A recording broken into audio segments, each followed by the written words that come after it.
Today on Total Maine, entering the race. I am running for governor of the great state of Maine. Chetta Bellows announces her bid for governor. Republicans say she should step down as Secretary of State. And People's veto. We've got to get a lot of work done in a very short period of time. Days after Augusta Democrats pass an $11.3 billion biennial budget, their conservative colleagues pursue a signature gathering effort that could prompt a government shutdown. We go in the arena for analysis. Plus, Maine's Bridges. 8 Investigates, in partnership with our National Investigative Unit, looks at our state's aging infrastructure. Well, hey there, and welcome to Total Maine here on this final Sunday in the month of March. Glad that you're here. I'm Terry Stackhouse. We're joined today by 2 of our In the Arena podcast hosts, Phil Harriman and Ethan Strimling, both kind enough to join us while Pat Callahan is away for a few weeks. It's great to see the 2 of you, so let's get right to it here. A high-profile Democrat announcing their bid for the Blaine House. Secretary of State Chetta Bellows is running for governor in 2026. She made the announcement Wednesday in Hancock. This is what she said about her platform. Health care for everyone here in Maine. Safe housing, affordable housing, and an economic environment that supports small business people like my dad was, because we need to break down those barriers and create bridges for entrepreneurs to grow our economy. So those are some of my top 3. Won't be the only time we're talking about bridges on this Sunday. Secretary Bellows making national headlines over her decision, of course, to ban Donald Trump from Maine's presidential primary ballot, citing the Constitution's insurrectionist clause. She eventually withdrew that after a Supreme Court ruling on a similar effort in Colorado. Ethan, we'll start with you here. Is Bellows offering what Democratic voters are going to be looking for in a nominee? Yeah, look, I think Democrats 100% are looking for somebody who's going to stand up to Trump, certainly the way Janet Mills has, but somebody also with strong progressive values. She stood up to Trump about as strong as any Secretary of State. I was actually one of the complainants in that case, just to disclose, when she ruled. But, I think Republicans are recognizing her strength by trying to call for her to step down, to resign, which, of course, they never did when Charlie Summers was running. It's just kind of a distraction on their part. But she's the kind of candidate who I think Democrats are going to recognize as a real fighter. And so every other Democrat in the race going to have to be able to match that. And Ethan, you mentioned it there, the Maine Republican Party calling on Bellows to resign from her position as Secretary of State, saying that removing Trump from the ballot was unconstitutional. Phil, should she, in fact, step down from her current position? Well, I think the optics are what's causing the reaction that we're hearing and seeing.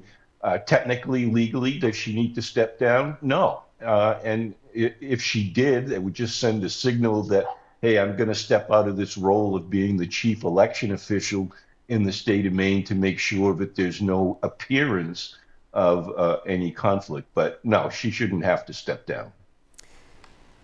Phil, thank you. And days after Democrats in the state legislature passed another majority budget, which they're referring to as a continuing services budget, Republicans are pushing back on that $11.3 billion spending plan, filing an application for what's referred to as a people's veto referendum.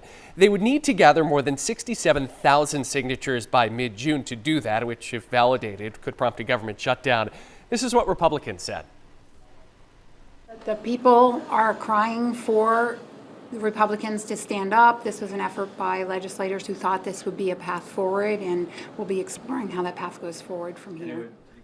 Phil, let's start with you on this one. Are Republicans correct that there is an appetite for this type of action? Well, I think the closer you get to the State House, the answer is yes. But this petition process was tried several years ago under the King administration. That is a rugged, steep, uphill climb to get the number of signatures so that this could be on the ballot. I think they're better off focusing on how to get more Republicans elected to the State House. Phil, just a real quick follow-up here. Are they going to get the signatures that they need for this to go out to the voters? But that's my point. It's going to be very difficult to get, I forget the number, but it's going to be 60,000 or more people who care enough about this issue to sign a petition in an off election year. I think they're going to have a very difficult goal ahead of them. Yeah, tall task, no doubt. We've seen how difficult those signature gathering efforts are. Ethan, is there anything to be learned here for Democrats if there's a 4-month shutdown too? What's at stake if that happens? Yes, I mean, I think we already know what's at stake. We went through this with Paul LePage. People didn't like it. We went through it with Donald Trump. People didn't like it. People in Maine don't want it to happen. Look, they're not going to get the signatures. I'll be very clear about that. It's a very tall task, and they shouldn't even be trying. You know, as Phil says, they ought to be focusing on the business at hand. They had an opportunity. They built a compromise with Democrats. They walked away from the table. This is on their shoulders if they didn't like this budget. Get back to the table, do the work that people are asking you to do.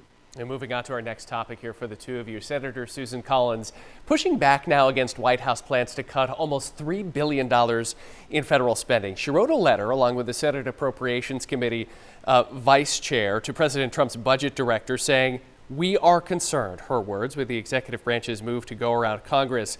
This comes after the president targeted nearly a dozen spending items in the recent budget agreement, mostly related to foreign aid. Hey, Ethan, for people who want to see Senator Collins stand up to the president, for lack of a better term, is she meeting the moment with this move? Well, boy, it's tough to sleep in the bed you made, isn't it? I mean, she voted for this guy, put him in place. People have been warning her from day one that you cannot be complicit with what Donald Trump is doing. He is putting his own interests over the state of Maine over and over. She's trying to play catch up. She's the most powerful budget person in the country, she says, and yet she's being mowed over at every turn. So glad she's standing up a little bit, but boy, it's probably a little bit too little too late. Ethan, I want to ask you about the particular phrasing here with Senator Collins saying that she is concerned in the letter to the Trump White House. Not the first time that we've heard her use that phrase. What do you make of the language choice?